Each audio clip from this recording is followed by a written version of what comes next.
to make our voices heard and our presence known, and the hope that we recognize the power and potential we have to act, to make a significant difference in our communities. But it all starts with what we do today, especially as we tune in tonight.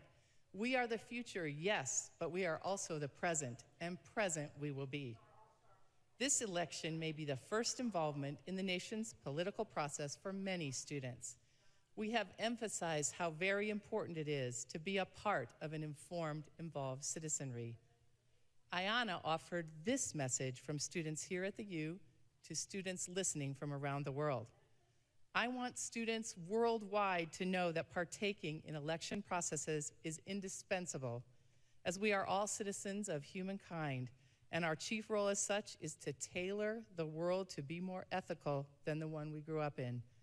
In order to avoid complicity in governmental injustice, it is our responsibility to vote for just outcomes within our own respective structures. It is our responsibility to be commonly decent. From all of us at the University of Utah, our very best wishes to Vice President Mike Pence and Senator Kamala Harris this evening, and my deepest appreciation to all who helped plan and prepare for tonight, from our campus, the Utah Debate Commission, and the Commission on Presidential Debates. Thank you all, and again, warmest welcome to the University of Utah.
Please welcome the first print journalist to be the solo moderator of one of the general election debates, Washington Bureau Chief of USA Today, Susan Page.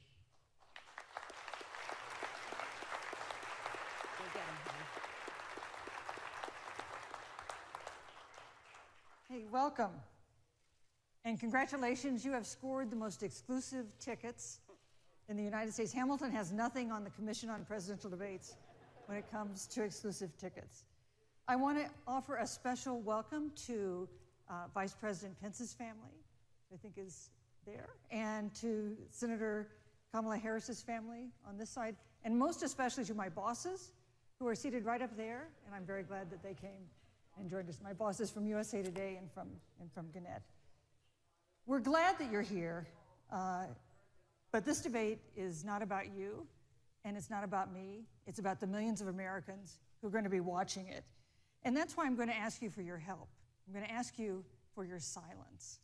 I'm going to ask you during the debate not to cheer or to boo or to hiss or to laugh, because that is distracting for the people we are really staging this debate to reach. There will be 2 times when you can applaud. That will be when I announce the 2 candidates on the stage. They'll come on the stage simultaneously. That'll be a time to applaud. And then applaud again at the very end of the debate. But if you could keep restrain your enthusiasm between those 2 times, I'd appreciate it. And if you could send me a little good karma, that would also be appreciated, but quietly. I'm going now to sit down and get settled and turn my back to you, but not in a rude way. And I'll see you on the other side. Thanks again for being here.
Good evening. From the University of Utah in Salt Lake City, welcome to the first and only vice presidential debate of 2020, sponsored by the Nonpartisan Commission on Presidential Debates. I'm Susan Page of USA Today. It is my honor to moderate this debate, an important part of our democracy. In Kingsbury Hall tonight, we have a small and socially distant audience, and we've taken extra precautions during this pandemic. Among other things, everyone in the audience is required to wear a face mask, and the candidates will be seated 12 feet apart.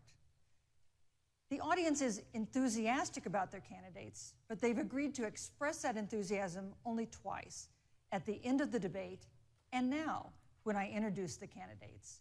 Please welcome California Senator Kamala Harris and Vice President Mike Pence.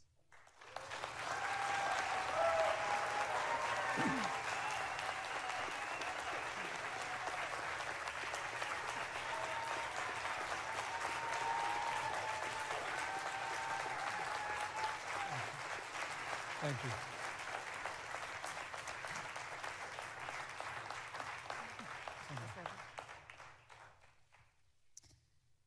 Senator Harris and Vice President Pence, thank you for being here. We're meeting as President Trump and the First Lady continue to undergo treatment in Washington after testing positive for COVID-19. We send our thoughts and prayers to them for their rapid and complete recovery and for the recovery of everyone afflicted by the coronavirus. The two campaigns and the Commission on Presidential Debates have agreed to the ground rules for tonight. I'm here to enforce them on behalf of the millions of Americans who are watching. One note, no one in either campaign or at the Commission or anywhere else has been told in advance what topics I'll raise or what questions I'll ask. This 90-minute debate will be divided into 9 segments of about 10 minutes each. I'll begin a segment by posing a question to each of you, sometimes the same question, sometimes a different question on the same topic. You will then have 2 minutes to answer without interruption by me or the other candidate. Then we'll take 6 minutes or so to discuss the issue. At that point, although there will always be more to say, we'll move on to the next topic. We want a debate that is lively, but Americans also deserve a discussion that is civil. These are tumultuous times, but we can and will have a respectful exchange about the big issues facing our nation. Let's begin with the ongoing pandemic that has cost our country so much. Senator Harris, the coronavirus is not under control. Over the past week, Johns Hopkins reports that 39 states have had more COVID cases over the past 7 days than in the week before. 9 states have set new records. Even if a vaccine is released soon, the next administration will face hard choices. What would a Biden administration do in January and February that a Trump administration wouldn't do? Would you impose new lockdowns for businesses and schools and hotspots? A federal mandate to wear masks? You have 2 minutes to respond without interruption. Thank you, Susan. Well, the American people have witnessed what is the greatest failure of any presidential administration in the history of our country. And here are the facts.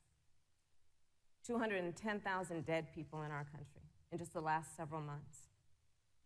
Over 7 million people who have contracted this disease. 1 in 5 businesses closed.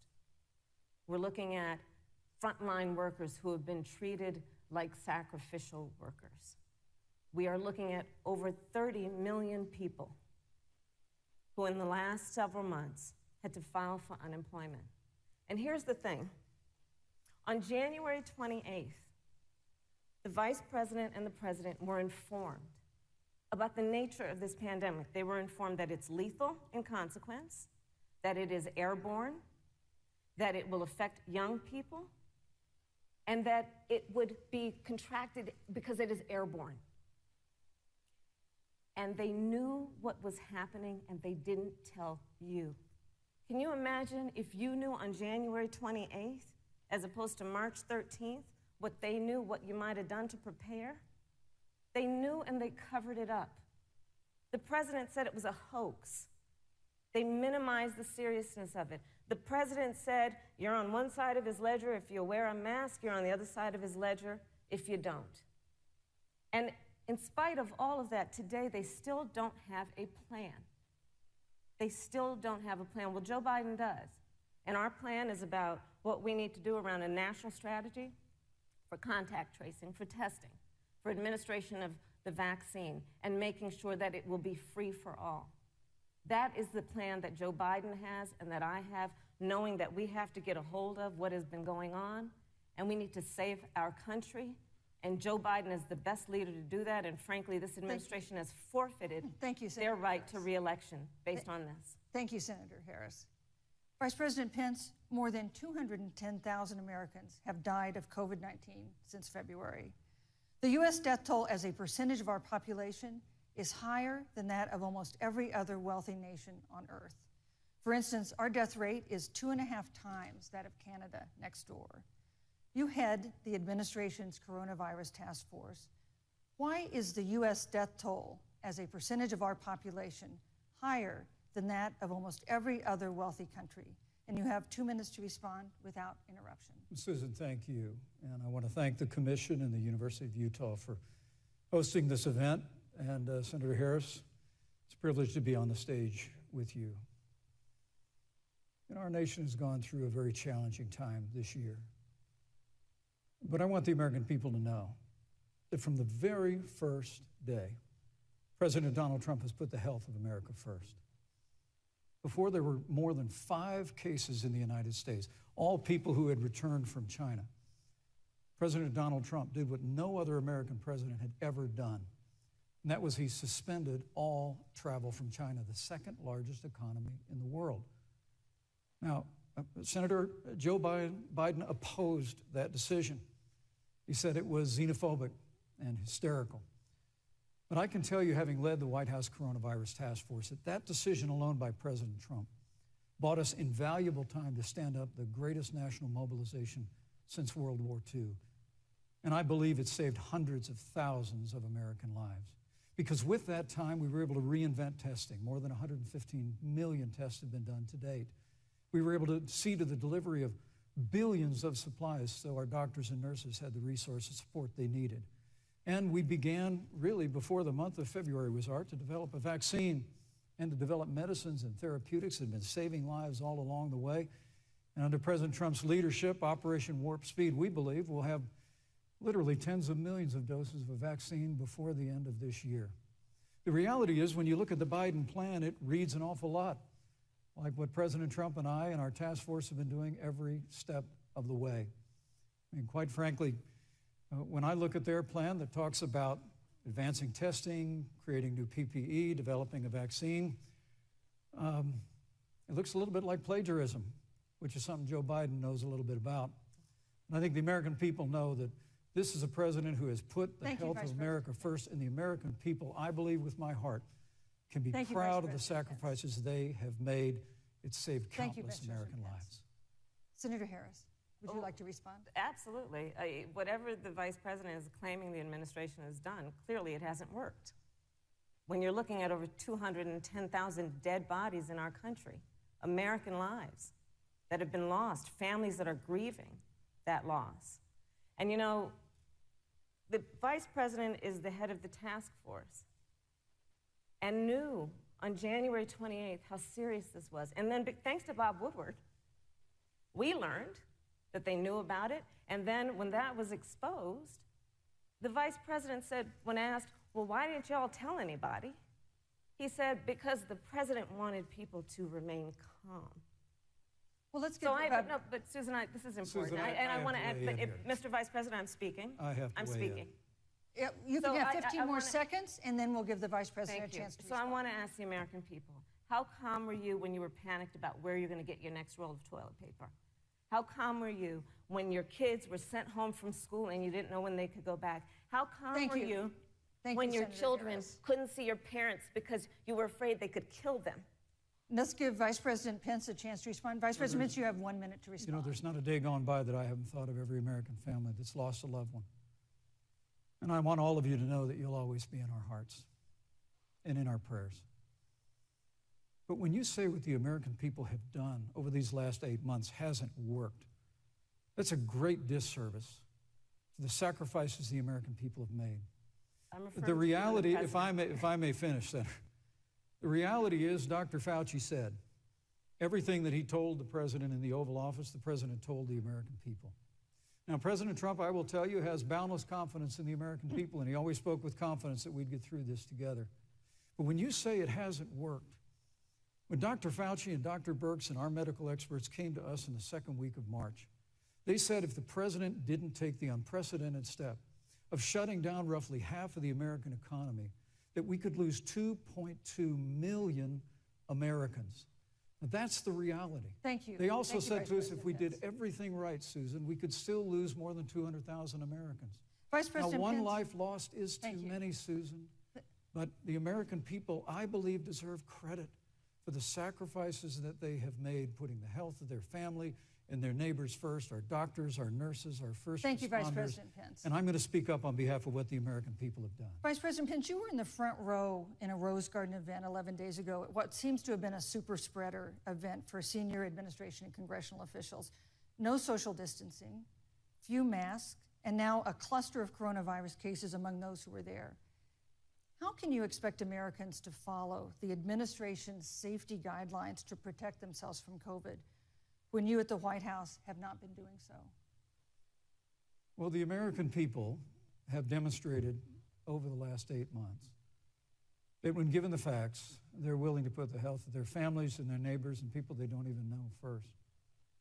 President Trump and I have great confidence in the American people and their ability to take that information and put it into practice. In the height of the epidemic, when we were losing a heartbreaking number of 2,500 Americans a day, we surged resources to New Jersey and New York and New Orleans and Detroit. We told the American people what needed to be done, and the American people made the sacrifices. When the outbreak in the Sun Belt happened this summer, again, Americans stepped forward. But the reality is the work of the President of the United States goes on. A vacancy on the Supreme Court of the United States has come upon us, and the President introduced Judge Amy Coney Barrett. Thank you. Thank you, Vice But President at that, Pence. if I may say, that Rose Garden event, there's been a great deal of speculation about it. My wife Karen and I were there and honored to be there.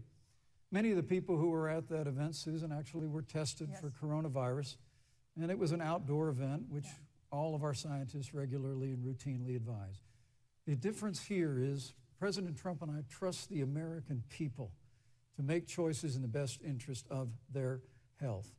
Joe Biden and Kamala Harris consistently talk about mandates, and not just mandates with the coronavirus, but a government takeover of health care, Thank the you, Vice Green New President Pence. Deal, all government control. We're about freedom and respecting the freedom of the American people. Let's talk about respecting the American people. You respect the American people when you tell them the truth. You respect the American people when you have the courage Which we've to be a always leader done. speaking of those things that you may not want people to hear, but they need to hear so they can protect themselves. But this administration stood on information that if you had as a parent, if you had as a worker knowing you didn't have enough money saved up, and now you're standing in a food line because of the ineptitude of an administration that was unwilling to speak the truth to the American people. So let's talk about caring about the American people. The American people have had to sacrifice far too much because of the incompetence of this administration. It is asking too much of the people. Susan, we talked No, about Vice It this. is President asking too much of the people. Look- That they would not be equipped with the information they need to help themselves to protect Susan, their the parents President- and No, their I'm children. sorry. Kamala Harris, Senator Harris, I'm sorry. It's I fine, meant I'm to say- Kamala. No, you're Senator Harris to me. For life to get back to normal, Dr. Anthony Fauci and other experts say that most of the people who can be vaccinated need to be vaccinated. But half of Americans now say they wouldn't take a vaccine if it was released now. If the Trump administration approves a vaccine before or after the election, should Americans take it, and would you take it? If the public health professionals, if Dr. Fauci, if the doctors tell us that we should take it, I'll be the first in line to take it, absolutely. But if Donald Trump tells us that we should take it, I'm not taking it. Vice President Pence, there have been a lot of repercussions from this pandemic. In recent days, the president's diagnosis of COVID-19 has underscored the importance of the job that you hold and that you are seeking. That's our second topic tonight. It's the role of the vice president. One of you will make history on January 20th. You will be the vice president to the oldest president the United States has ever had. Donald Trump will be 74 years old on Inauguration Day. Joe Biden will be 78 years old. That already has raised concerns among some voters, concerns that have been sharpened by President Trump's hospitalization in recent days. Vice President Pence, have you had a conversation or reached an agreement with President Trump about safeguards or procedures when it comes to the issue of presidential disability? And if not, do you think you should? You have 2 minutes without interruption. Well, Susan, thank you, although I would like to go back. I think we need to move on to the issue of Well, thank you, but I would like to go back because the reality is that we're going to have a vaccine, Senator, in record time, in unheard of time, in less than a year. We have 5 companies in phase 3 clinical trials, and we're right now producing tens of millions of doses. So the fact that you continue to undermine public confidence in a vaccine, if the vaccine emerges during the Trump administration, I think is unconscionable. And Senator, I just ask you, stop playing politics with people's lives. The reality is that we will have a vaccine, we believe, before the end of this year. And it will have the capacity to save countless American lives. And your continuous undermining of confidence in a vaccine is it's just unacceptable. And let me also say, you know, the reality is when you talk about failure in this administration, we actually do know what failure looks like in a pandemic. It was 2009. The swine flu arrived in the United States. Thankfully, it ended up not being as lethal as the coronavirus. But before the end of the year, when Joe Biden was vice president of the United States, not 7.5 million people contracted the swine flu. 60 million Americans contracted the swine flu. If the swine flu had been as lethal as the coronavirus, in 2009, when Joe Biden was vice president, we would have lost 2 million American lives. His own chief of staff, Ron Klain, would say last year that it was pure luck that they did, quote, everything possible wrong. And we learned from that. They left the strategic national stockpile empty. They left an empty and hollow plan, but we still learned from it. And I think the American people, I want to say again, can be proud of what we have done. And Senator, please stop undermining confidence in a vaccine. Senator Harris, let me ask you the same question that I asked Vice President Pence, which is, have you had a conversation or reached an agreement with Vice President Biden about safeguards or procedures when it comes to the issue of presidential disability? And if not, and if you win the election next month, do you think you should? You have 2 minutes uninterrupted. So let me tell you, first of all, the day I got the call from Joe Biden, it was actually a Zoom call, asking me to serve with him on this ticket was probably one of the most memorable days of my life. I thought about my mother, who came to the United States at the age of 19, gave birth to me at the age of 25 at Kaiser Hospital in Oakland, California. And the thought that I'd be sitting here right now, I know would make her proud, and she must be looking down on this. You know, Joe and I were raised in a very similar way. We were raised with values that are about hard work, about the value and the dignity of public service, and about the importance of fighting for the dignity of all people. And I think Joe asked me to serve with him because, you know, I have a career that included being elected the first woman district attorney of San Francisco, where I created models of innovation for law enforcement in terms of reform of the criminal justice system. I was elected the first woman of color and black woman to be elected Attorney General of the state of California, where I ran the second largest Department of Justice in the United States, second only to the United States Department of Justice. And there I took on everything from transnational criminal organizations to the big banks that were taking advantage of homeowners to for-profit colleges that were taking advantage of veterans. And then, of course, now I serve in the United States Senate as only the second black woman ever elected to the United States Senate. I serve on the Senate Intelligence Committee, where I've been in regular receipt of classified information about threats to our nation and hotspots around the world. I've traveled the world. I've met with our soldiers in war zones. And I think Joe has asked me to serve with him because he knows that we share a purpose which is about lifting up the American people. And after the 4 years that we have seen of Donald Trump unifying our country around our common values and principles. Thank you, Senator Harris. You know, neither President Trump nor Vice President Biden has released a sort of detailed health information that had become the modern norm until the 2016 election. And in recent days, President Trump's doctors have given misleading answers or refused to answer basic questions about his health. And my question to each of you in turn is this information voters deserve to know? Vice President Pence, would you like to go first? Well, Susan, thank you. And let me say, on behalf of the President and the First Lady, how moved we've all been by the outpouring of prayers and concern for the President. And I do believe it's emblematic of the prayers and the concern that have ushered forth for every American impacted by the coronavirus. But the care the President received at Walter Reed Hospital, the White House doctors, was exceptional. White House doctors was exceptional. And the transparency that they practiced all along the way will continue. The American people have a right to know about the health and well-being of their president, and will continue to do that. But I'm just extremely grateful and was more than a little moved by the broad and bipartisan. And the stakes have never been higher, but I think the choice has never been clearer. I want to give Senator Harris a chance to respond to the same question I asked, which is, do voters have a right to know more detailed health information about presidential candidates and especially about presidents, especially when they're facing some kind of challenge? Absolutely, and that's why Joe Biden has been so incredibly transparent, and certainly by contrast, the president has not, both in terms of health records, but also let's look at taxes.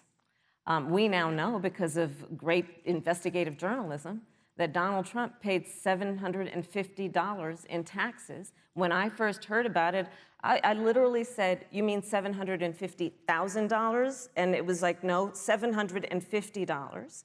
We now know Donald Trump owes and is in debt for $400 million. And just so everyone is clear, when we say in debt, it means you owe money to somebody.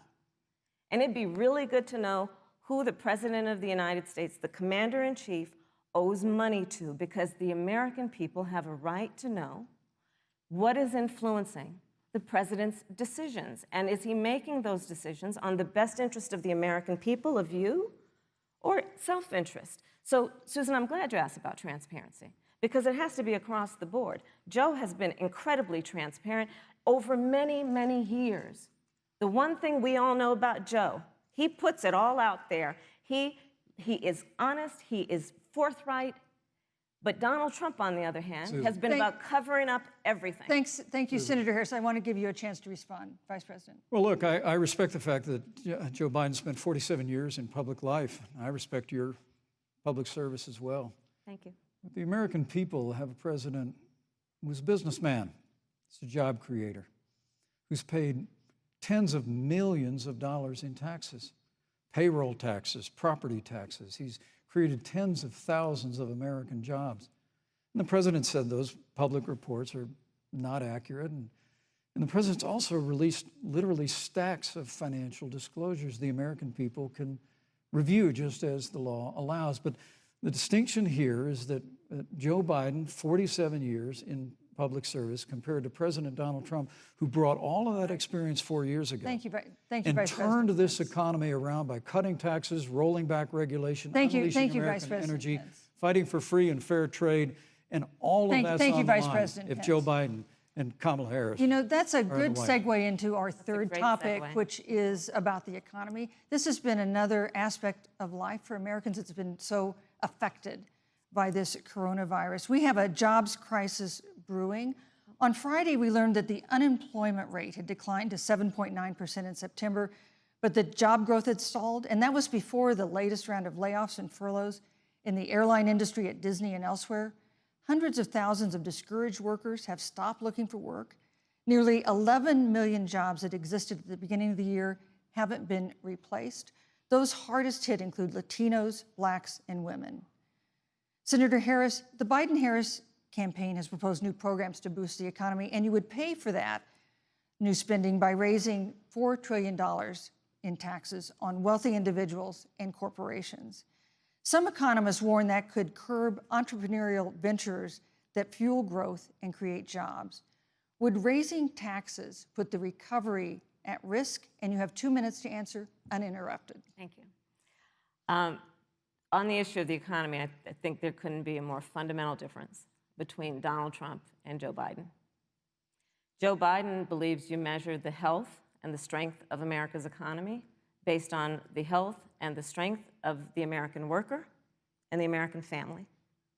On the other hand, you have Donald Trump, who measures the strength of the economy based on how rich people are doing, which is why he passed a tax bill benefiting the top 1% and the biggest corporations of America, leading to a $2 trillion deficit that the American people are going to have to pay for.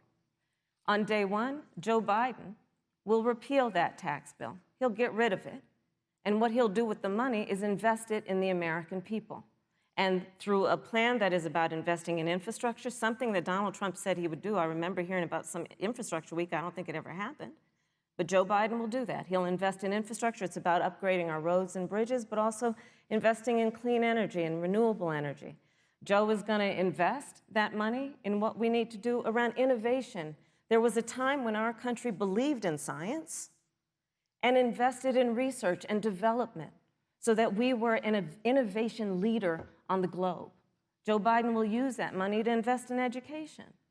So, for example, for folks who want to go to a 2-year community college, it will be free. If you come from a family that makes less than $125,000, you'll go to a public university for free. And across the board, we'll make sure that if you have student loan debt, it's cut by $10,000. That's how Joe Biden thinks about the economy, which is it's about investing in the people of our country as opposed to passing a tax bill, which had the benefit of letting American corporations go offshore to do their business. Thank you, You're Senator welcome. Harris. Vice President Pence, your administration has been predicting a rapid and robust recovery, but the latest economic report suggests that's not happening. Should Americans be braced for an economic comeback that is going to take not months, but a year or more? You have 2 minutes to answer uninterrupted. When President Trump and I took office, America had gone through the slowest economic recovery since the Great Depression. Because when Joe Biden was vice president, they tried to tax and spend and regulate and bail our way back to a growing economy. President Trump cut taxes across the board. Despite what Senator Harris says, the average American family of 4 had $2,000 in savings in taxes. And with the rise in wages that occurred, most predominantly for blue-collar, hardworking Americans, the average household income for a family of 4 increased by $4,000 following President Trump's tax cuts. But America, you just heard Senator Harris tell you, on day one, Joe Biden's going to raise your taxes. It's really remarkable to think, Susan. I mean, right after a time where we're going through a pandemic that lost 22 million jobs at the height, we've already added back 11.6 million jobs because we had a president who cut taxes, rolled back regulation, unleashed American energy, fought for free and fair trade, and secured $4 trillion from the Congress of the United States to give direct payments to families, save 50 million jobs through the Paycheck Protection Program. We literally have spared no expense to help the American people and the American worker through this. Joe Biden and Kamala Harris want to raise taxes. They want to bury our economy under a $2 trillion Green New Deal, which you were one of the original co-sponsors of in the United States Senate. They want to abolish fossil fuels and ban fracking, which would cost hundreds of thousands of American jobs all across the heartland. And Joe Biden wants to go back to the economic surrender to China, that when we took office, half of our international trade deficit was with China alone. And Joe Biden wants to repeal all of the tariffs that President Trump put into effect to fight for American jobs and American workers. Joe Biden says democracy's on the ballot. Make no mistake about it, Susan. The American economy, the American comeback is on the ballot with 4 more years of growth and opportunity, 4 more years of President Donald Trump. 2021 is going to be the biggest economic year in the history of this country. Thank you, Vice President Pence. Senator Harris? Well, I mean, I thought we saw enough of it in last week's debate, but I think this is supposed to be a debate based on fact and truth. And the truth and the fact is, Joe Biden has been very clear. He will not raise taxes on anybody who makes less than $400,000 a year. He said he's going to repeal the Trump tax cuts. Mr. Vice President, I'm speaking. Well, wait. I'm speaking. It'd be important if you said the truth. Joe Biden said twice in the debate last week that he's going to repeal the Trump tax cuts. That was tax cuts that gave the average working family $2,000 in a tax break every single year. Senator, that is that's the math. absolutely not true. That Is he tax only bill, is he only going to repeal part of the Trump tax cuts? If you don't mind letting me finish, we can then Please. have a conversation, okay? Please. Okay. Joe Biden will not raise taxes on anyone who makes less than $400,000 a year. He has been very clear about that. Joe Biden will not end fracking. He has been very clear about that. Joe Biden is the one who, during the Great Recession, was responsible for the Recovery Act that brought America back. And now the Trump-Pence administration wants to take credit when they rode the coattails of Joe Biden's success for the economy that they had at the beginning of their term. Of course, now the economy is a complete disaster. But Joe Biden, on the one hand, did that. On the other hand, you have Donald Trump, who has reigned over a recession that is being compared to the Great Depression. On the one hand, you have Joe Biden, who was responsible with President Barack Obama for the Affordable Care Act, which brought health care to over 20 million Americans and protected people with pre-existing conditions. And what it also did is it saved those families who otherwise were going bankrupt because of hospital bills they could not afford. On the other hand, you have Donald Trump, who's in court right now, trying to get rid of the Affordable Care Act, which means that you will lose protections if you have pre-existing conditions. And this is very important, Susan. Yes, and it's but important. we need to give Vice President. I'd just like to, he interrupted me, and I'd like to just finish, please.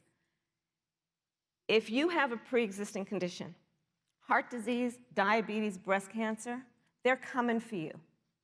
If you love someone who has a pre-existing condition, they're coming for you. If you are under the age of 26 on your parents' coverage, they're coming for you. Senator Harris, thank you. You're welcome. Let me give you a chance to respond. Well, I hope we have a chance to talk about health care because Obamacare was a disaster. The American people remember it well. And President Trump and I have a plan to improve health care and to protect pre-existing conditions for every American. But look, Senator Harris, you're entitled to your own opinion, but you're not entitled to your own facts. You yourself said on multiple occasions when you were running for president that you would ban fracking. Joe Biden looked at a supporter in the eye and pointed and said, I guarantee that we will abolish fossil fuels. They have a $2 trillion version of the Green New Deal, Susan, that your newspaper, USA Today, said really wasn't that very different from the original Green New Deal. More taxes, more regulation, banning fracking, abolishing fossil fuel, crushing American energy, and economic surrender to China is a prescription for economic decline. President Trump and I will keep America growing. The V-shaped recovery that's underway right now will continue with 4 more years of President Donald Trump in the White House. Thank you very, very much, Vice President Pence. Once again, you've provided the perfect segue to a new topic, which is climate change. And Vice President Pence, I'd like to pose the first question to you. This year, we've seen record-setting hurricanes in the South. Another one, Hurricane Delta, is now threatening the Gulf. And we have seen record-setting wildfires in the West. Do you believe, as the scientific community has concluded, that man-made climate change has made wildfires bigger, hotter, and more deadly, and have made hurricanes wetter, slower, and more damaging? You have 2 minutes uninterrupted. Thank you, Susan. Well, first, I'm very proud of our record on the environment and on conservation. According to all of the best estimates, our air and land are cleaner than any time ever recorded. And our water is among the cleanest in the world. And just a little while ago, the President signed the Outdoors Act. It's the largest investment in our public lands and public parks in 100 years. So President Trump has made a commitment to conservation and to the environment. Now, with regard to climate change, the climate is changing. But the issue is, what's the cause and what do we do about it? President Trump has made it clear that we're going to continue to listen to the science. Now, Joe Biden and Kamala Harris would put us back in the Paris Climate Accord. They'd impose the Green New Deal, which would crush American energy, would increase the energy costs of American families in their homes, and literally would crush American jobs. And President Trump and I believe that the progress that we have made in a cleaner environment has been happening precisely because we have a strong free market economy.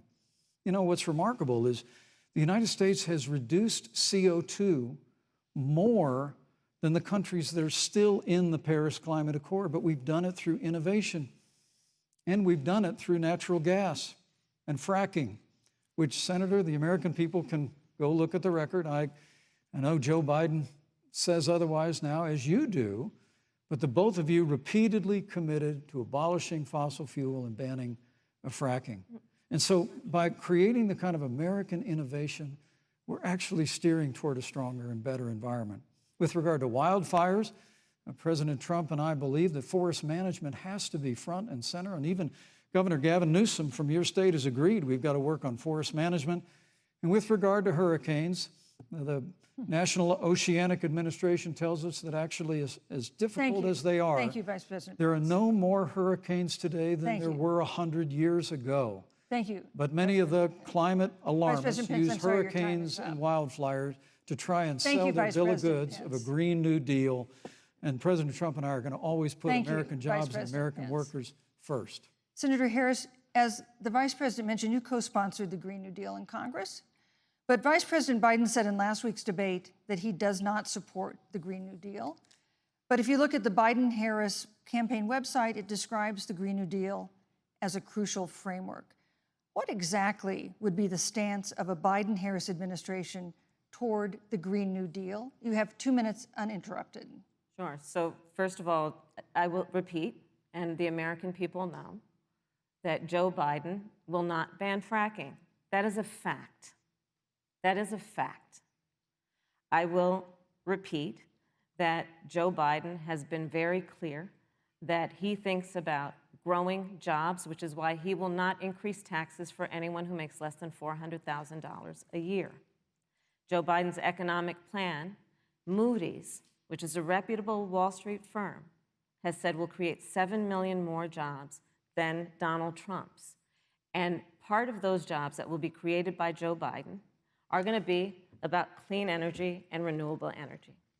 Because you see, Joe understands that the west coast of our country is burning, including my home state of California. Joe sees what is happening on the Gulf states, which are being battered by storms. Joe has seen and talked with the farmers in Iowa, whose entire crops have been destroyed because of floods. And so Joe believes, again, in science. I'll tell you something, Susan. I served, when I first got to the Senate, on the committee that's responsible for the environment. Do you know this administration took the word science off the website and then took the phrase climate change off the website? We have seen a pattern with this administration, which is they don't believe in science. And Joe's plan is about saying we're going to deal with it, but we're also going to create jobs. Donald Trump, when asked about the wildfires in California, and the question was, you know, the science is telling us this, you know what Donald Trump said? Science doesn't know. So let's talk about who is prepared to lead our country over the course of the next 4 years on what is an existential threat to us as human beings. Joe is about saying we're going to invest that in renewable energy. It's going to be about the creation of millions of jobs. We will achieve net zero emissions by 2050, carbon neutral by 2035. Joe has a plan. This has been a lot of talk from the Trump administration, and really it has been to go backward instead of forward. We will also re-enter the climate agreement with pride. Senator Harris just said that climate change is an existential threat. Vice President Pence, do you believe that climate change poses an existential threat? As I said, Susan, the climate is changing. We'll follow the science. But once again, Senator Harris is denying the fact that they're going to raise taxes on every American. Joe Biden said twice in the debate last week that on day one he was going to repeal the Trump tax cuts. Those tax cuts delivered $2,000 in tax relief to the average family of 4 across America. And with regard to banning fracking, I just recommend that people look at the record. You yourself said repeatedly that you would ban fracking. You were the first Senate co-sponsor of the Green New Deal. And while Joe Biden denied the Green New Deal, Susan, thank you for pointing out, the Green New Deal is on their campaign website. And as USA Today said, it's essentially the same plan as you co-sponsored with AOC when she submitted it in the Senate. And you just heard the senator say that she's going to resubmit America to the Paris Climate Accord.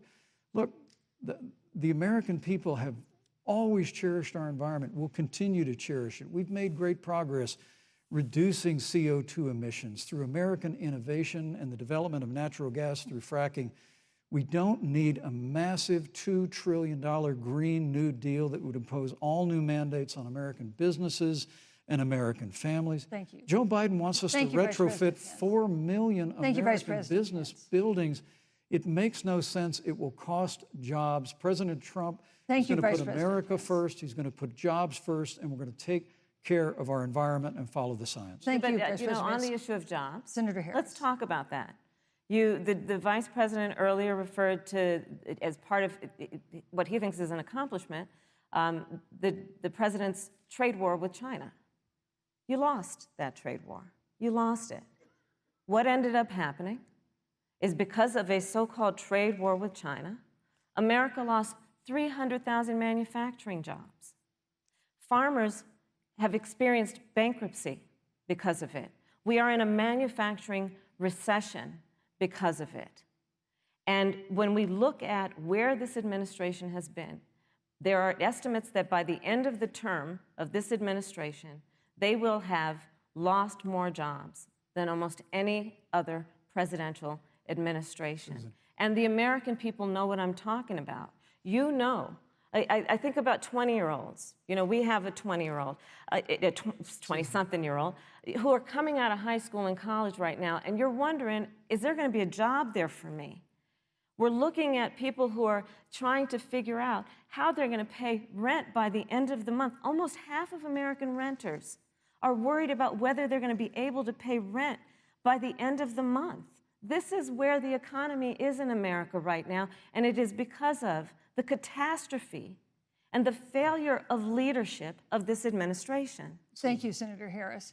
Vice President Pence, let me give you just 15 seconds to respond, because then I want to move on to I'd love to respond. Look, lost the trade war with China. Joe Biden never fought it.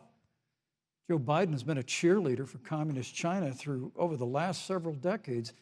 And again, Senator Harris, you're entitled to your opinion. You're not entitled to your own facts. When Joe Biden was vice president, we lost 200,000 manufacturing jobs, and President Obama said they were never coming back. He said we needed a magic wand to bring them back.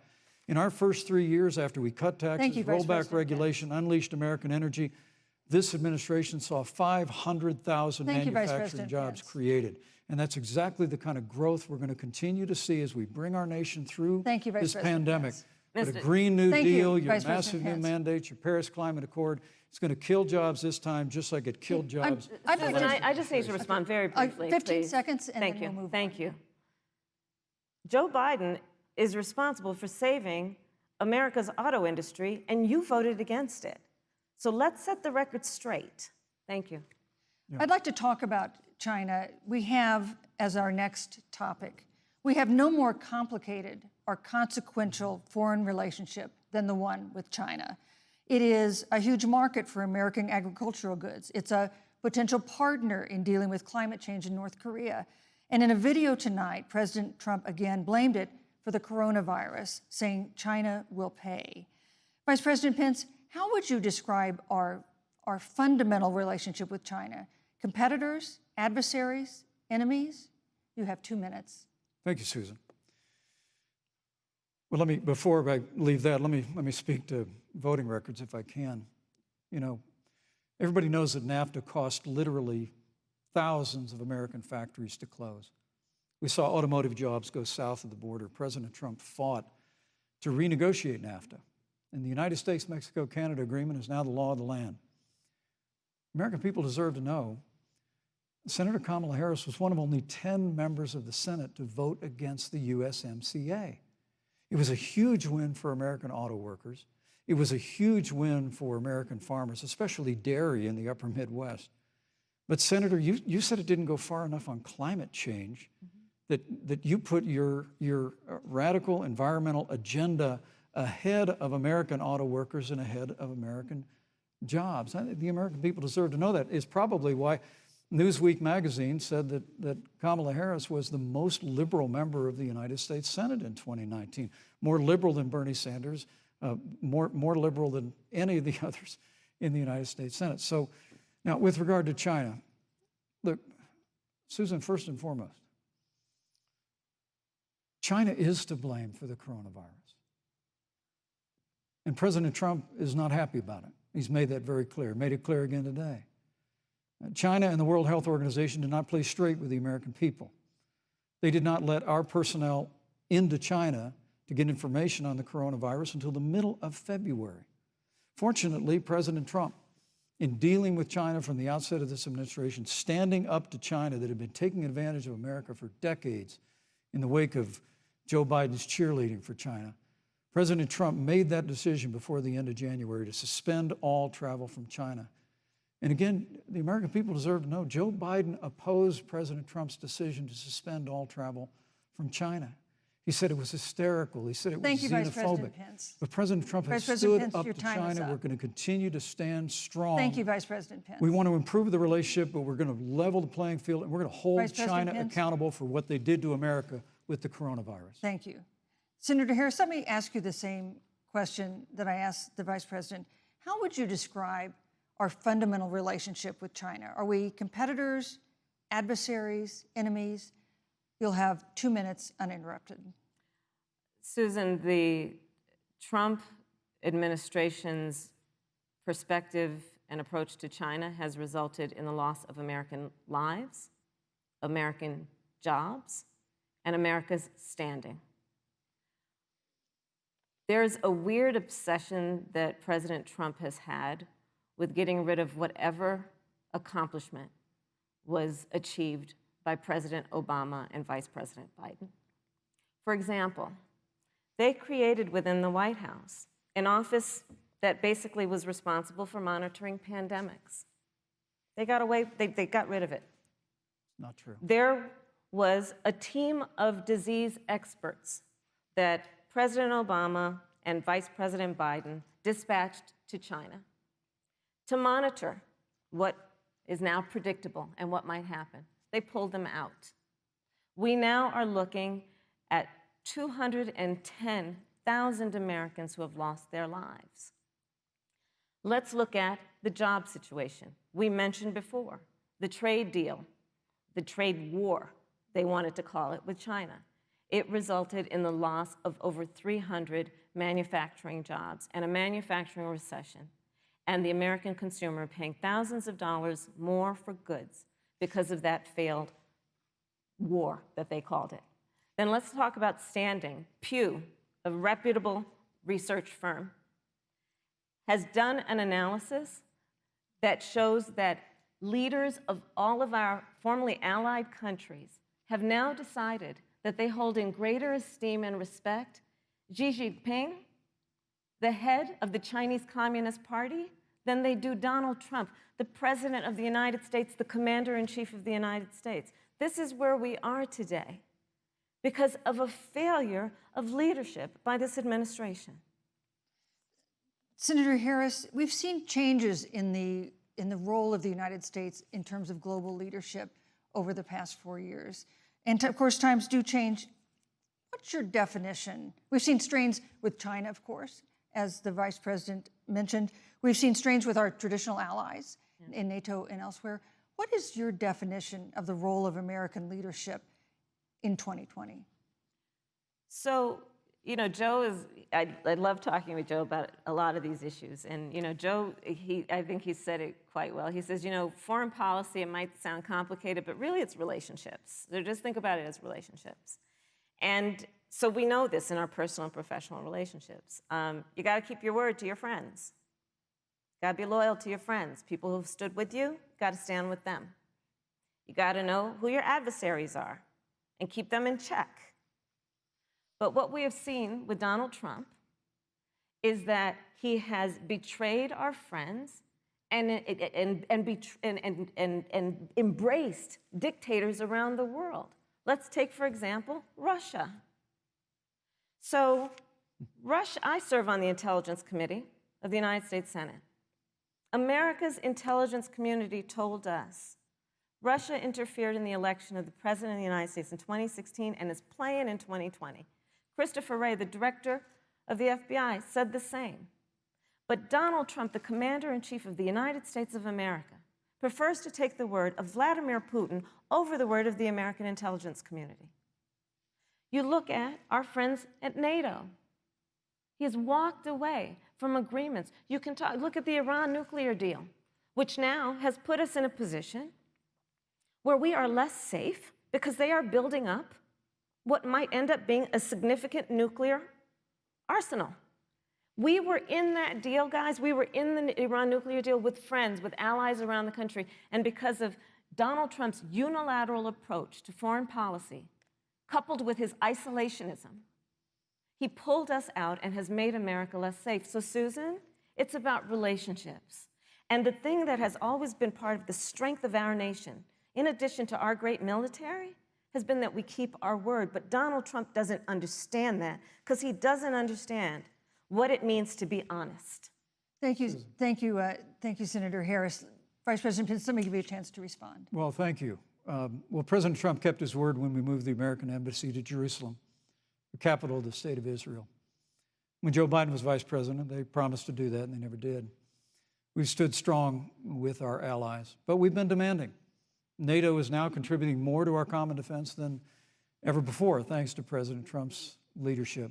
We've strengthened our alliances across the Asia-Pacific, and we've stood strong against those who would do us harm. You know, when President Trump came into office, ISIS had captured an area of the Middle East the size of Pennsylvania. But President Trump unleashed the American military, and our armed forces destroyed the ISIS caliphate and took down their leader, al-Baghdadi, without one American casualty. Al-Baghdadi was responsible for the death of thousands. But notably, America's hearts today are with the family of Kayla Mueller, her parents of which are here with us tonight in Salt Lake City. Today, 2 of the ISIS killers responsible for Kayla Mueller's murder were brought to justice in the United States. Jihadi John was killed on the battlefield along with the other beetle. The reality is that when Joe Biden was vice president, we had an opportunity to save Kayla Mueller. It breaks my heart to reflect on it, but the military came into the Oval Office, presented a plan. They said they knew where Kayla was. Baghdadi had held her for 18 months, abused her mercilessly before they killed her. But when Joe Biden was vice president, they hesitated for a month. And when armed forces finally went in, it was clear she'd been moved 2 days earlier. And her family says with a heart that broke the heart of every American that if President Donald Trump had been president, they believe Kayla would be alive today. Thank you, Vice Look, President. we destroyed the ISIS caliphate. And you talk about re-entering the Iran nuclear deal. I mean, the last administration transferred $1.8 billion to the leading state sponsor Thank you, Vice of President terrorism. Pence. President Donald Trump got us out of the deal. Thank you, Vice President Pence. And when Qasem Soleimani was traveling to Baghdad Thank you, to do Vice President harm Pence. to Americans, President Donald Trump took Thank you, him Vice out. President Pence. And America is safer, our allies are safer, and the American people know President Donald Trump will never Thank you, hesitate Vice President to take Pence. action. I would like to give Senator Harris a chance to respond, but not at such great length because, of course, there are other topics we want to talk about. But I would like equal time. Yes. Thank you. Please go ahead. First of all, to the Mueller family, I know about your daughter's case, and I'm so sorry.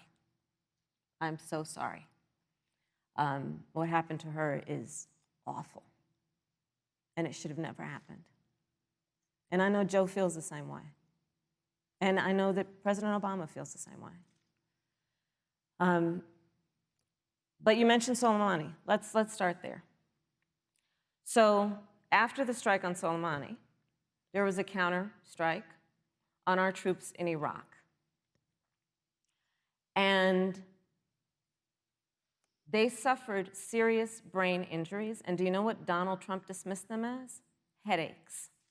And this is about a pattern of Donald Trump's, where he has referred to our men who are serving in our military as suckers and losers.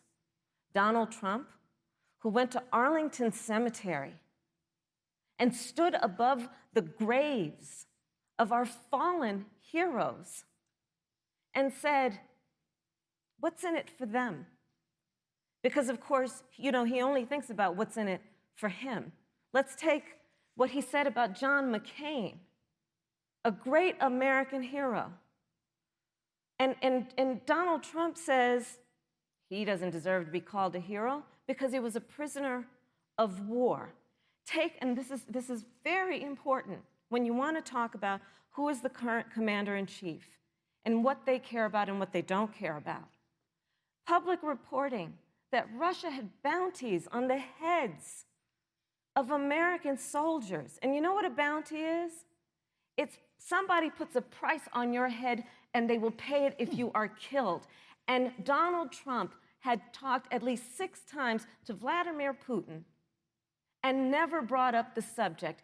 Joe Biden would never do that. Thank you. Joe Biden would, but Joe Biden would hold Russia to account for any threat to our nation's security or to our troops who are sacrificing their lives for the sake of our democracy and our safety. Thank you, Senator Harris. This is such an important issue, but we have other important issues as well, and Susan, I want to make sure we have a chance. I really have talk to respond to that. Look, she has 15 seconds because well, I got to have trying more to than keep. that. Look, well, I'm sorry, Vice President look, Pence, you've had more time than she's had so far. The slanders against President Donald Trump regarding men and women of our armed forces are absurd. I'm sorry, Vice My President son Pence. is a captain in the United Yes. States Marine Corps. My son-in-law is deployed in the United States Navy. I can assure all of you, with sons and daughters serving in our military, President Donald Trump not only respects but reveres all of those who serve in our armed forces, and any suggestion otherwise is ridiculous. Thank you, Vice President Pence. The American people deserve, Susan, the American people deserve to know. Vice President Pence, I did not, excuse me, Susan, the I did American not people create deserve the to know rules for tonight. Joe Biden. Your campaigns agreed to the rules for tonight's debate with the Commission on Presidential Debates. I'm here to enforce them, which involves moving from one topic to another, giving roughly equal time to both of you, which is what I'm trying very hard to do. Go right ahead. So I want to go ahead and move to the next topic, which is an important one, as the last topic was, and that is the Supreme Court. On Monday, the Senate Judiciary Committee is scheduled to open hearings on Amy Coney Barrett's nomination to the Supreme Court. Senator Harris, you'll be there as a member of the committee. Yes. Her confirmation would cement the court's conservative majority and make it likely open to more abortion restrictions, even to overturning the landmark Roe v. Wade ruling. Access to abortion would then be up to the states. Vice President Pence, you're the former governor of Indiana. If Roe v. Wade is overturned, what would you want Indiana to do? Would you want your home state to ban all abortions? You have 2 minutes, uninterrupted. Well, thank you for the question, but I'll use a little bit of my time to respond to that very important issue before. The American people deserve to know Qasem Soleimani, the Iranian general, was responsible for the death of hundreds of American service members. When the opportunity came, we saw him headed to Baghdad to kill more Americans. President Trump didn't hesitate, and Qasem Soleimani is gone. But you deserve to know that Joe Biden and Kamala Harris actually criticized the decision to take out Qasem Soleimani. It's really inexplicable, but with regard to Joe Biden, it's explainable. Because history records that Joe Biden actually opposed the raid against Osama bin Laden. It's absolutely essential that we have a commander-in-chief who will not hesitate to act to protect American lives and to protect American service members, and that's what you have in President Donald Trump. Now, with regard to the Supreme Court of the United States, let me say President Trump and I could not be more enthusiastic about the opportunity to see Judge Amy Coney Barrett become Justice Amy Coney Barrett. She's a brilliant woman, and she will bring a lifetime of experience and a sizable American family to the Supreme Court of the United States. And our hope is, in the hearing next week, unlike Justice Kavanaugh received with treatment from you and others, we hope she gets a fair hearing. And we particularly hope that we don't see the kind of attacks on her Christian faith that we saw before. I mean, the Democrat chairman of the Judiciary Committee before, when Judge Barrett was being confirmed for the Court of Appeals, expressed concern that the dogma of her faith lived loudly in her. Dick Durbin of Illinois said that it was a concern. Senator, I know one of our judicial nominees you actually attacked because they were a member of the Catholic Knights of Columbus, just because the Knights of Columbus holds pro-life views and pro-marriage views. Thank you, Vice President Pence. So Your my time hope is is up. that when the hearing takes place, Thank you, Vice President Pence. that Judge Amy Coney Barrett will be respected, Thank you, treated Vice President respectfully, Pence. voted and confirmed Thank to the you. Supreme Court of the United States. Senator Harris, you're the senator from and former Attorney General of California. So let me ask you a parallel question to the one I posed to the Vice President. If Roe v. Wade is overturned, what would you want California to do? Would you want your home state to enact no restrictions on access to abortion? And you have 2 minutes uninterrupted. Thank you, Susan. First of all, Joe Biden and I are both people of faith, and it's insulting to suggest that we would knock anyone for their faith. And in fact, Joe, if elected, will be only the second practicing Catholic as President of the United States. On the issue of this nomination, Joe and I are very clear, as are the majority of the American people. We are 27 days before the decision about who will be the next president of the United States. And, you know, before, when this conversation has come up, you know, it's been about election year or election time. We're literally in an election. Over 4 million people have voted. People are in the process of voting right now. And so Joe has been very clear, as the American people are.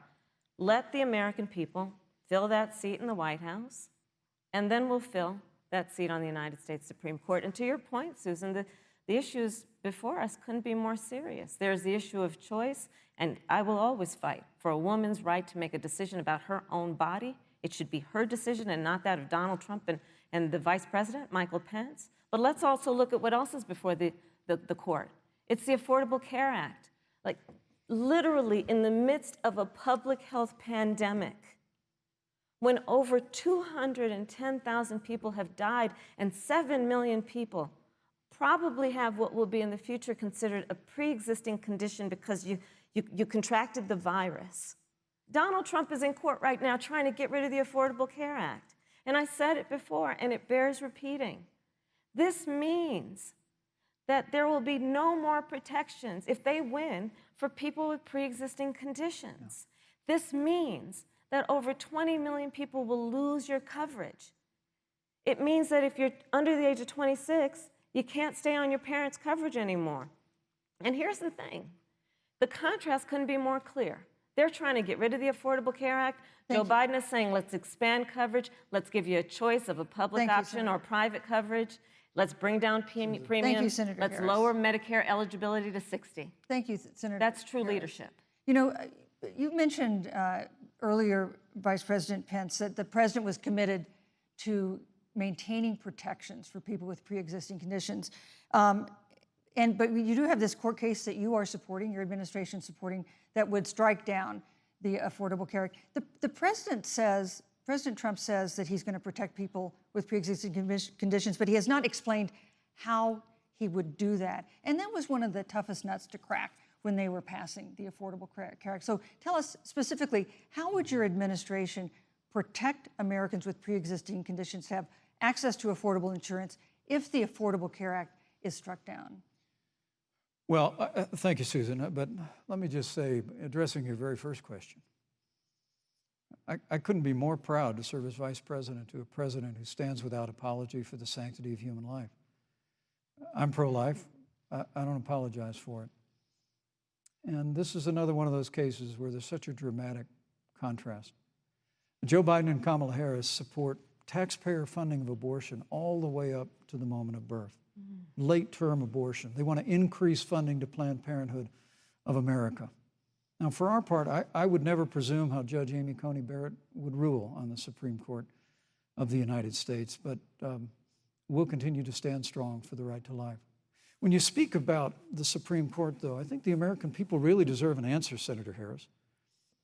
Are you and Joe Biden going to pack the court if Judge Amy Coney Barrett is confirmed? I mean, there have been 29 vacancies on the Supreme Court during presidential election years, from George Washington to Barack Obama. Presidents have nominated in all 29 cases. But your party is actually openly advocating adding seats to the Supreme Court, which has had 9 seats for 150 years, if you don't get your way. This is a classic case of, if you can't win by the rules, you're going to change the rules. Now, you've refused to answer the question. Joe Biden has refused to answer the question. So I think the American people would really like to know, if Judge Amy Coney Barrett is confirmed to the Supreme Court of the United States, are you and Joe Biden, if somehow you win this election, going to pack the Supreme Court to get your way? I'm so glad we went through a little history lesson. Let's do that a little more. In 1864... Well, I'd like you to answer the question. No, Mr. Yes, Vice President, I'm please, speaking. very I'm fast. speaking. Okay. In 1864, one of the, I think, political heroes, certainly of the president, I assume of you also, Mr. Vice President, is Abraham Lincoln. Mm-hmm.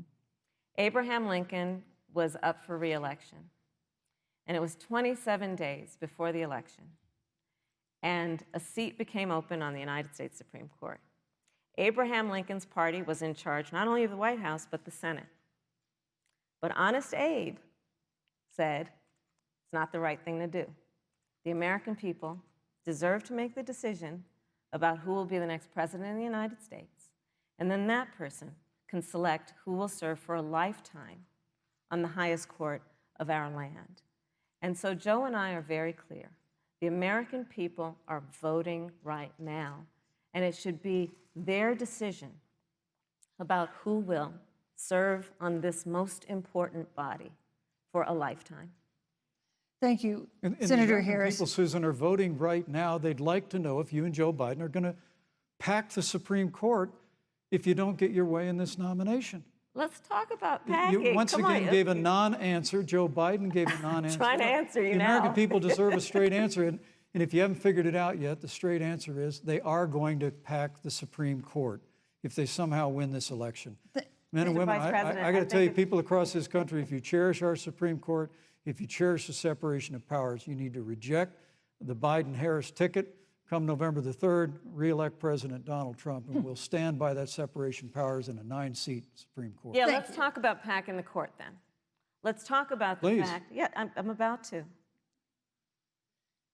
So the Trump-Pence administration has been, because I sit on the Senate Judiciary Committee, Susan, as you mentioned, and I've witnessed the appointments for lifetime appointments to the federal courts, district courts, courts of appeal. People who are purely ideological, people who have been reviewed by legal professional organizations and found to have been not competent, are substandard. And do you know that of the 50 people who President Trump appointed to the Court of Appeals for lifetime appointments, not one is black? This is what they've been doing. You want to talk about packing a court? Let's have that discussion. All right, thank you, Senator. Let's go on and talk about the issue of racial justice. I just want the record to reflect she never answered the question. So the American people, Thank maybe you. in the next debate, Joe Biden will answer the question, Thank you, but I think thank the you. American people know the answer. Thank you, Vice President. In March, Breonna Taylor, a 26-year-old emergency room technician in Louisville, was shot and killed after police officers executing a search warrant in a narcotics investigation broke into her apartment. The police said they identified themselves. Taylor's boyfriend said he didn't hear them do that. He used a gun registered to him to fire a shot, which wounded an officer. The officers then fired more than 20 rounds into the apartment. They say they were acting in self-defense. None of them have been indicted in connection with her death. Senator Harris, in the case of Breonna Taylor, was justice done? You have 2 minutes. I don't believe so, and I've talked with Breonna's mother, Tamika Palmer, and her family deserves justice. She was a beautiful young woman. She had as her life goal to become a nurse, and she wanted to become an EMT to first learn what's going on out on the street so she could then become a nurse and save lives. And her life was taken unjustifiably and tragically and violently. And it brings me to, you know, the 8 minutes and 46 seconds that America witnessed, during which an American man was tortured and killed under the knee of an armed, uniformed police officer.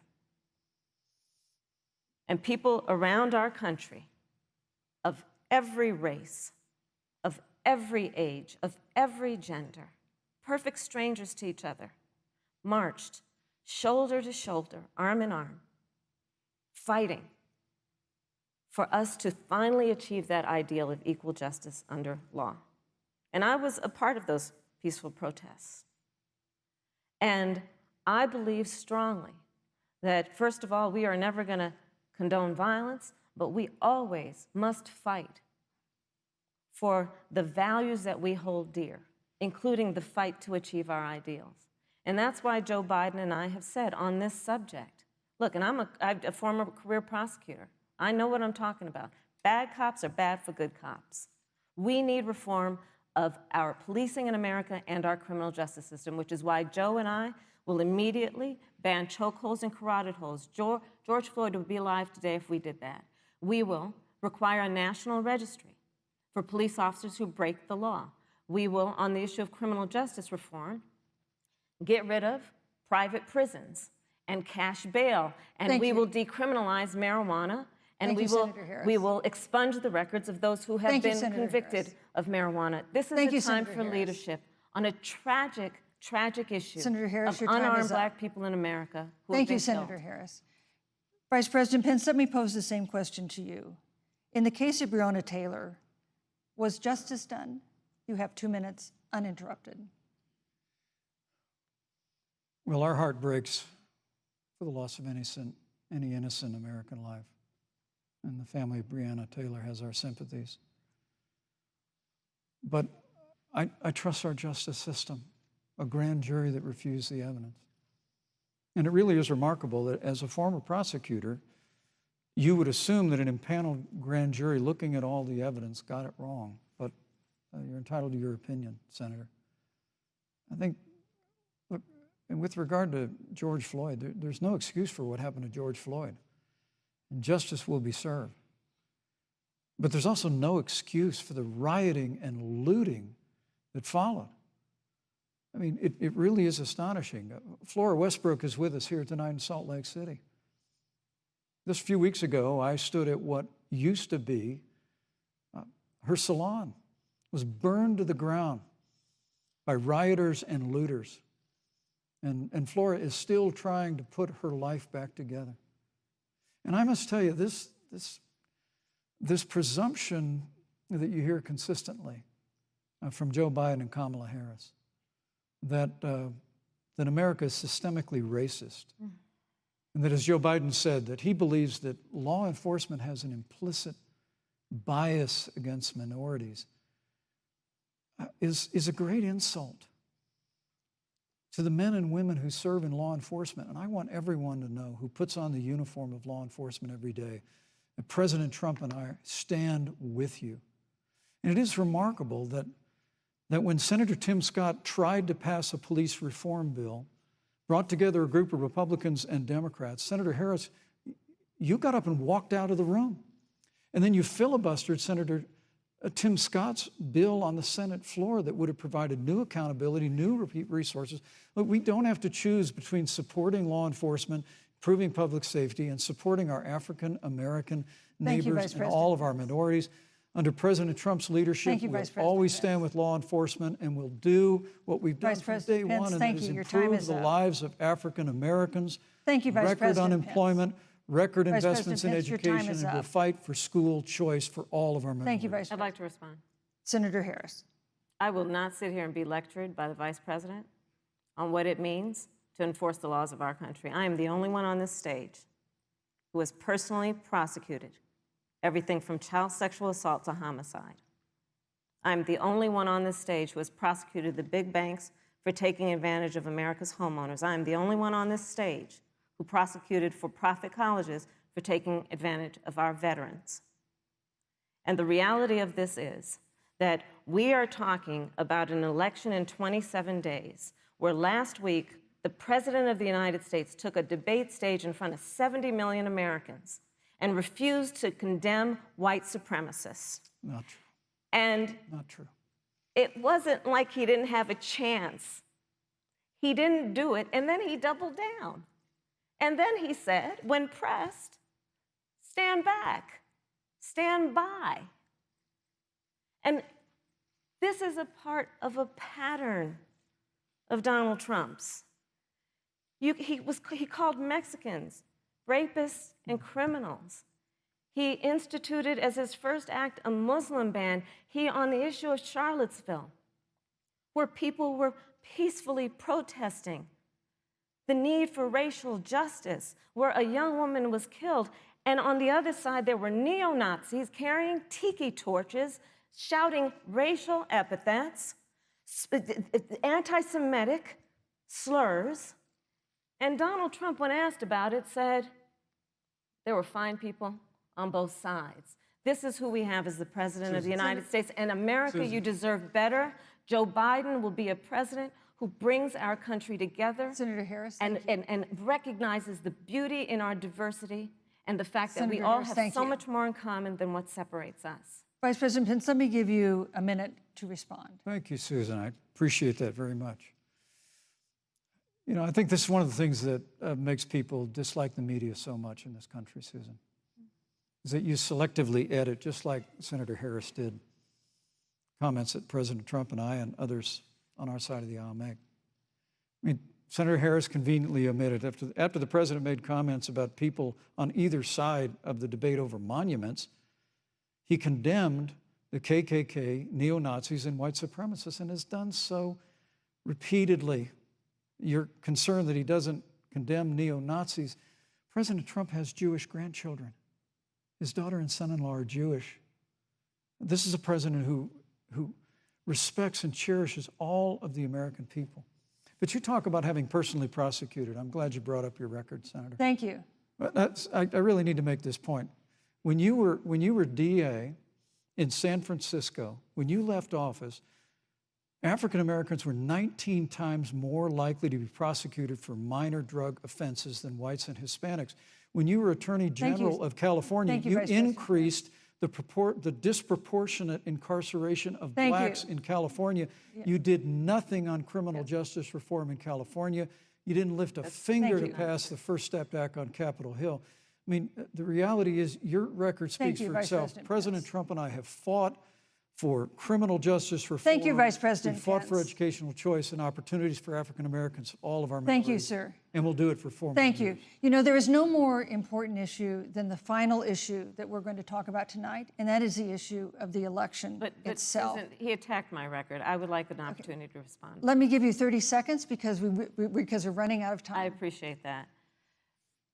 First of all, having served as the Attorney General of the state of California, the work that I did is a model of what our nation needs to do, and we will be able to do under a Joe Biden presidency. Our agenda includes what this administration has failed to do. It will be about not only instituting a ban on chokeholds and carotid holes. Thank you. Not only. Thank you, Senator I Harris. would like to go through. These are points that you made earlier in the hour, and I want to talk about the election itself before we have to. But I want to talk about the connection between what Joe and I will do and my record, which includes I was the first statewide officer to institute a requirement that my agents would wear body cameras and keep them on full time. We were the first to initiate a requirement that there would be a training for law enforcement on implicit bias because, yes, Joe Biden and I recognize that implicit bias does exist, Mr. Vice President, contrary to what you may believe. We did the work of instituting reforms that were about investing in reentry.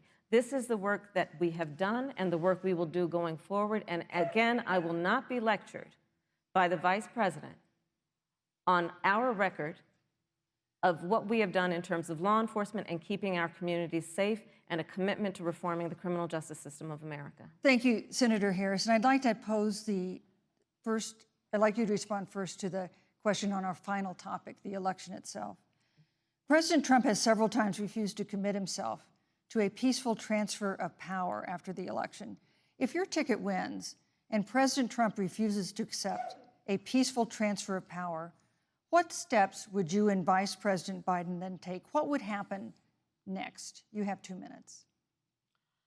So I'll tell you, Joe and I are, I think, particularly proud of the coalition that we've built around our campaign. We probably have one of the broadest coalitions of folks that you've ever seen in a presidential race. Of course, we have the support of Democrats, but also independents and Republicans. In fact, 7 members of President George W. Bush's cabinet are supporting our ticket.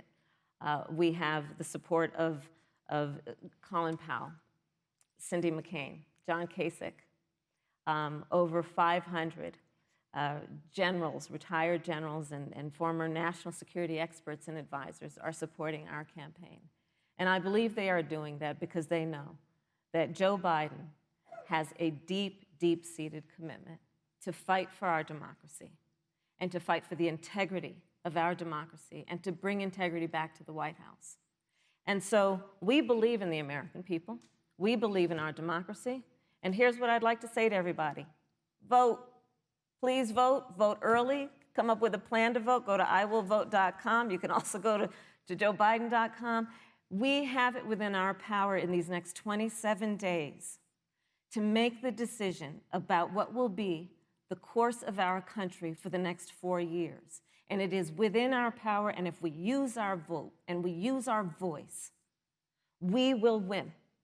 And we will not let anyone subvert our democracy with what Donald Trump has been doing, as he did on the debate stage last week, when again in front of 70 million people, he openly attempted to suppress the vote. Joe Biden, on the other hand, on that same debate stage, because clearly Donald Trump doesn't think he can run on a record because it's a failed record, Joe Biden on that stage said, hey, just please vote. So I'll repeat what Joe said. Please vote.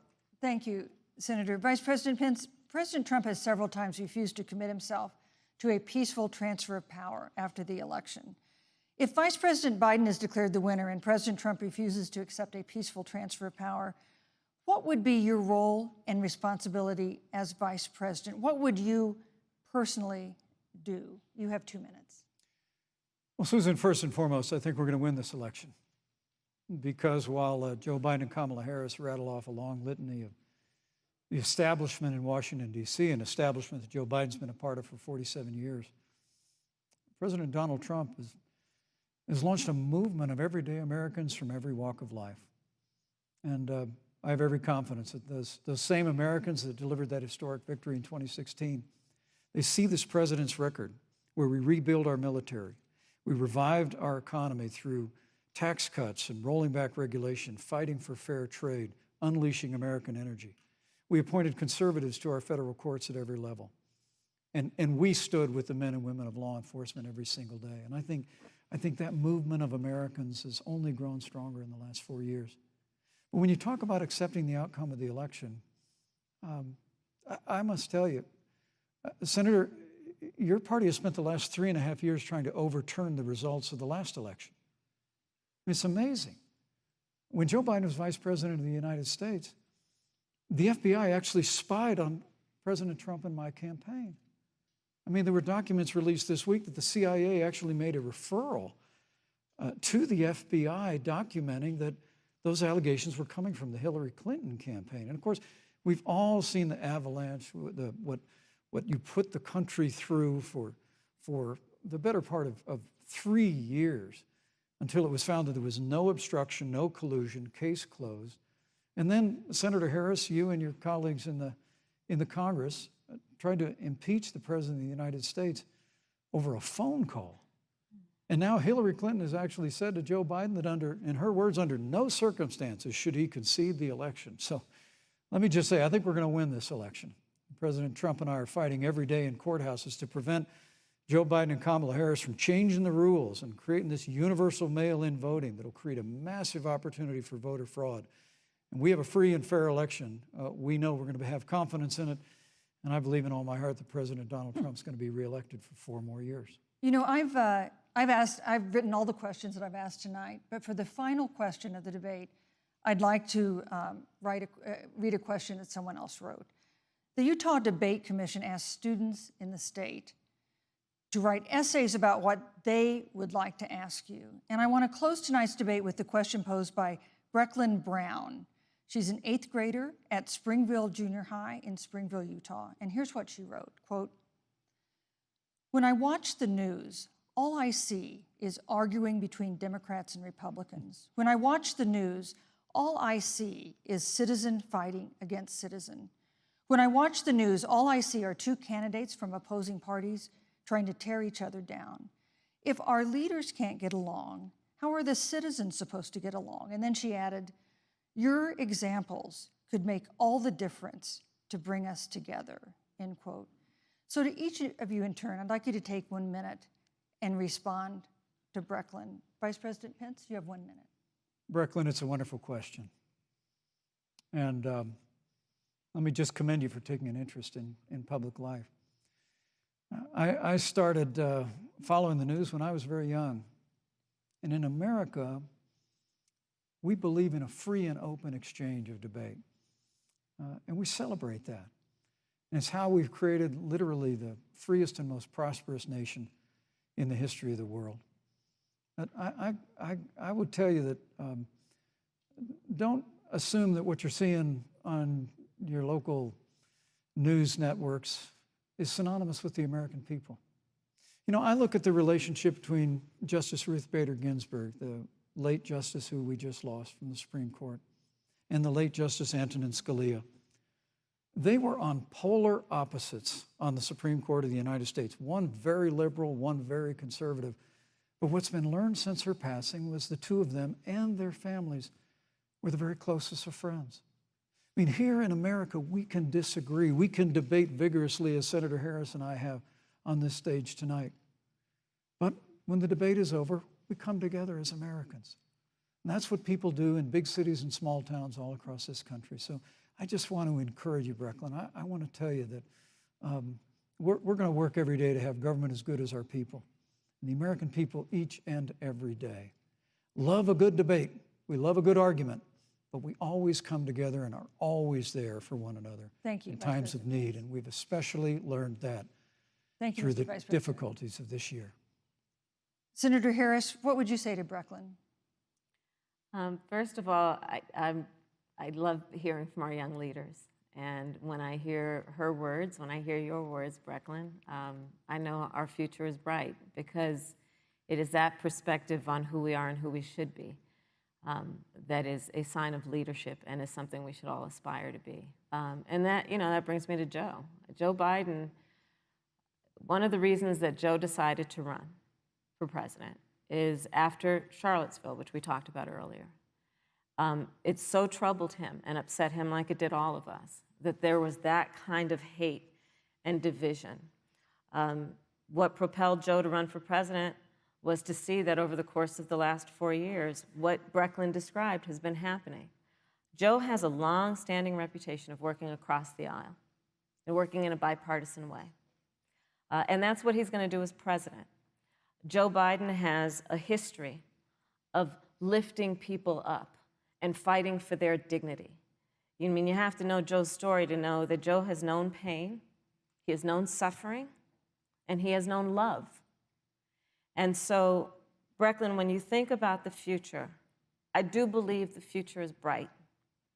And it will be because of your leadership, and it will be because we fight for each person's voice through their vote, and we get engaged in this election because you have the ability through your work and through eventually your vote to determine the future of our country and what its leadership looks like.